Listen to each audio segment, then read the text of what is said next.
Ha sido miembro del Grupo Trilateral para la Educación Superior de América del Norte, presidente del Consorcio Norteamericano para la Educación Superior, miembro del Consejo Directivo de la Fundación México-Estados Unidos para la Ciencia, líder de los proyectos internacionales 6x4 e Innova sobre educación superior en América Latina, miembro del Consejo Externo de la Agencia Nacional de España para la evaluación y la acreditación de la calidad de la educación superior y especialista consultor de la Organización para la Cooperación y el Desarrollo Económico. El doctor Malo es autor de numerosos artículos, capítulos de libro y revistas, algunos de ellos publicados en las más prestigiadas revistas nacionales y extranjeras, y ha dictado cientos de conferencias en torno a la educación superior, la investigación científica, la evaluación educativa y las competencias. Esencialmente la razón fundamental por la cual los indicadores en educación superior son importantes se derivan fundamentalmente de cuatro cosas. Por un lado, la complejidad y magnitud de lo que son las actividades y tareas de educación superior. Voy a entrar en más detalle. Son cosas muy complejas, lo que llamamos las universidades, son cosas aún más complejas, lo que llamamos los sistemas de educación superior. La segunda es porque tenemos una tecnología que ahí le pongo intrusiva, una tecnología que cada vez invade más y más todo lo que son nuestras actividades.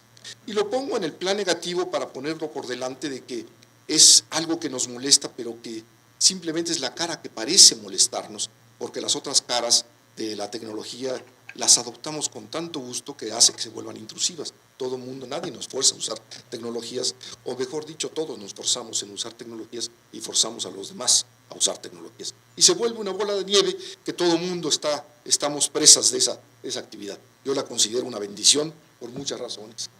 Tercero, porque al crecer los sistemas de educación superior, al crecer las universidades, al tener tantas personas dentro de los sistemas educativos, la responsabilidad social de estas instituciones y la responsabilidad social de cada uno de los maestros hace cada vez más importante el usar indicadores.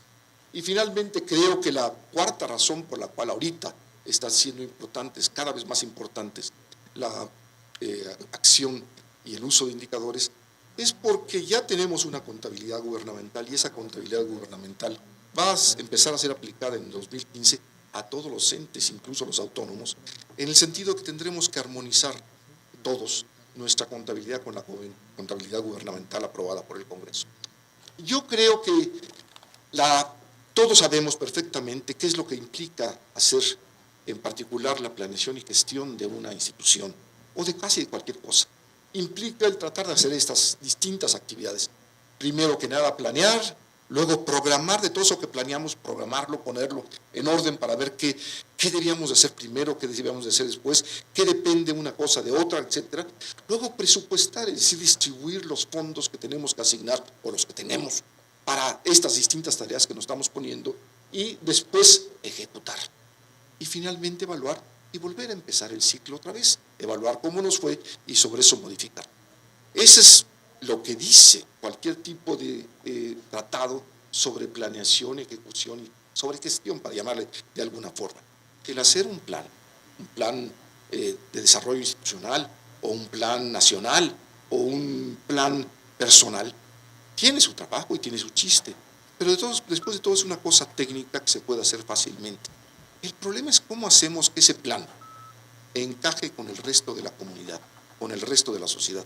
Entonces, la parte de gestión implica que lo que planeemos tiene que servirle a quienes lo van a ejecutar, tiene que servirle a los ejecutores, lo tienen que hacer suyo. Entonces, un plan, por bonito que sea, por técnicamente sólido que esté, que no convoca a la sociedad o no convoca a la universidad, es letra muerta. Lo que sucede es que estamos resolviendo, preguntando siempre 5 preguntas, que son las que les planteé inicialmente, sobre planeación, etcétera, y luego 4 preguntas sobre el presupuesto. Pero la combinación de esas 9 preguntas, hechas millares de veces, porque en una institución como esta son millares de personas las que participan, decenas de instituciones, eso genera resultados completamente distintos. Entonces, como diría el gallego, el problema no son las preguntas, el problema son la cantidad de preguntas que se tiene uno que hacer y que se tienen que resolver esencialmente de la misma manera. ¿Qué es la educación superior?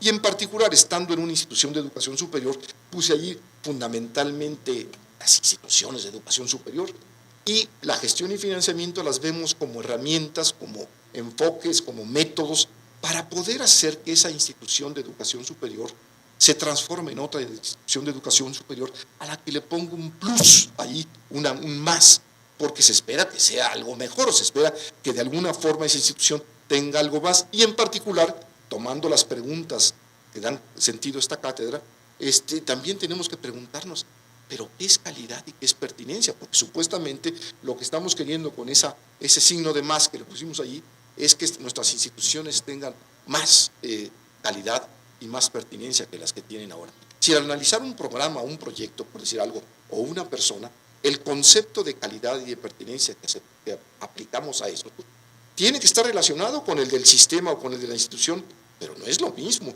A una persona le puedo pedir que sea equitativa e incluyente, pero el ámbito de lo que eso tiene es muy distinto del que le podemos pedir a una institución y todavía más distinto de lo que le podemos pedir a un país. Si el país tiene forzosamente, creo yo, si somos un país moderno, tiene que ser incluyente y equitativo, pero una institución puede no ser incluyente y una institución puede no ser equitativa sin que eso cambie sus características, sino que al revés acentúe características particulares que ella quiere acentuar. Y no se diga los otros niveles, los atributos que le estamos poniendo a un sistema, a una institución, no son siempre los atributos que le ponemos a una persona, a un proyecto o a un programa. Son conceptos diferentes, aunque todos están relacionados. Segundo, que la gestión y el financiamiento, ya lo dije, lo pongo aquí más formalmente, la gestión y el financiamiento son las herramientas útiles para decidir, en el recálculo de decidir primero, para organizar, para dirigir y para evaluar actividades, así como para asignar, programar y contar con recursos y para rendir cuentas sobre su uso. Eso es lo que implica para mí gestión y financiamiento, pero todo ello es para algo, es para mejorar, no es en abstracto. Y tercero, ¿qué entendemos por calidad? Para mí hay tres formas de ver la calidad y que las tenemos que aplicar de manera muy, muy clara en la educación superior. Una es lo que llamo la calidad paradigmática. Esa calidad paradigmática es la que tienen algunas instituciones. La calidad comparativa es el famoso benchmarking. Es que utilizamos comparaciones con otras instituciones para poder decidir qué es lo que tenemos que hacer. Y la otra es la programática. Es que, ¿qué decidimos hacer? ¿Qué nos proponemos hacer? ¿Y qué tanto lo estamos logrando? ¿Qué tanto lo estamos cumpliendo? La realidad es que, como les decía con los fractales, la situación es mucho más compleja, porque en nuestro país los sistemas de educación superior y las instituciones han crecido, se han diversificado, se han diferenciado y los procesos de evaluación se han multiplicado. De tal manera que ahora tenemos una cantidad de cosas que estar midiendo para poder estar comparando y usando para poder definir cuándo tenemos una calidad o cuándo tenemos una pertinencia. El problema sigue siendo el cómo se toman las decisiones. ¿Qué se da para personal, para prestaciones no ligadas al salario, para indirectos, o qué se da para objetos, para edificios, para programas, etcétera? Pongan ustedes ahí lo que cada uno de ustedes quiera. ¿Qué es lo que se da o qué es lo que se debe de dar? Y ahí empiezan las discusiones a las que yo me refería desde el principio de qué es lo que debe hacer un director o un rector en estas cosas. Está transformándose la universidad de manera muy notable. Esto va a llevar, sin duda, a que en México, que nos encontramos con que además la situación no es tan avanzada, sino que nuestras enseñanzas se perciben como ineficientes, poco pertinentes y localmente irrelevantes las investigaciones, nuestras enseñanzas, si no detenidas en el tiempo, sí se parecen más a estar las del pasado que las del presente y muy lejos de lo que anticipamos para el futuro. Los cambios que se están dando, esos cambios de paradigma, se están dando todos ellos simultáneamente. No es uno el que se está dando, se están dando todos. Y yo quisiera enfatizar, así como enfatizo de que educación centrada en aprendizaje, quisiera enfatizar el último. Se está cambiando de una educación centrada en el pasado a una educación centrada en el futuro. Lo importante no es nada más saber el pasado, no es que se desconozca el pasado, sino lo importante es cómo preparamos a los jóvenes para el futuro. Entonces, que no tiene tanto caso el estarles enseñe las cosas de cómo se hicieron en el pasado, en lugar de desarrollar las destrezas que creemos van a necesitar para enfrentarse al futuro. Si no hacemos algo para transformar las enseñanzas, los jóvenes se van a ir. Dicen que no hay cosa más aburrida que enseñarles a los alumnos cosas aburridas. Entonces, es espantoso para los alumnos estar escuchándonos a muchos de nosotros decir cosas fuera de contexto, que no tienen sentido.